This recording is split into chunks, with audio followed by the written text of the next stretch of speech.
Well, with 8 days to go now before the election, President Obama and Mitt Romney have put their campaigns on hold, as we told you earlier, because of Hurricane Sandy. Both sides are scrambling to figure out what impact the storm will have on who emerges victorious next week. John Nichols is the national correspondent for The Nation. Welcome back to Live back, Five. John. It's great. Talk about an October surprise. Who would have thought that the week before a presidential election, the presidential election was the second story?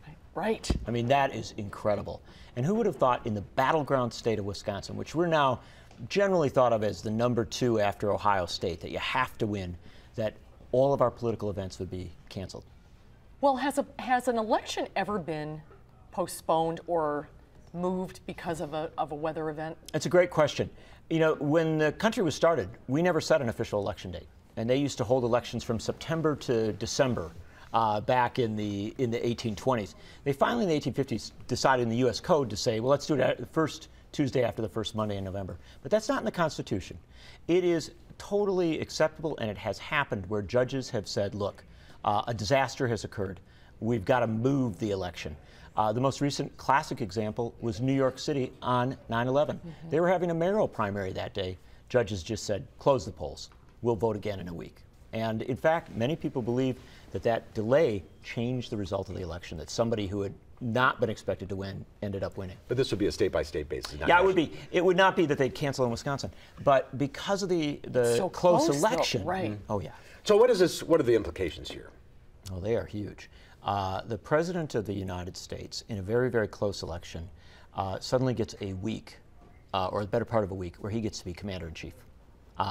And if anybody says anything too nasty about him, everybody looks at him like, hey, there's trouble. This is the power of incumbency. The incumbency has cost Barack Obama a lot during this election. The economy's not as good as it should be. You've had the problems in Libya. So it hasn't, you know, sometimes being incumbent isn't all that great. Suddenly, in the final week of the campaign, being incumbent makes you look very presidential. And poor Mitt Romney, understand this. He's got to cancel events. He's also got to figure out when he starts campaigning again.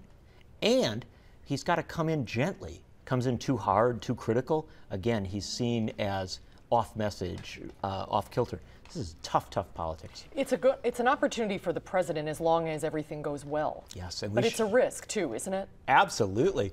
Anybody in this area who's of a certain age remembers Mayor Blandick in Chicago. Back in 1979, he's in a primary against a little-known challenger. They don't plow the snow well enough in February. Jane Byrne beats him in the primary, becomes mayor.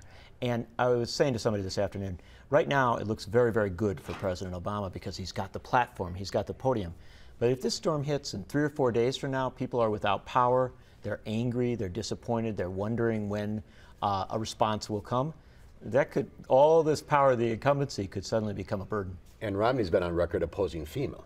Well, it's a very interesting thing. He and Paul Ryan are big backers of downsizing government. And he has specifically said that he'd like to do a lot less with FEMA, maybe go to the states, go to privatization.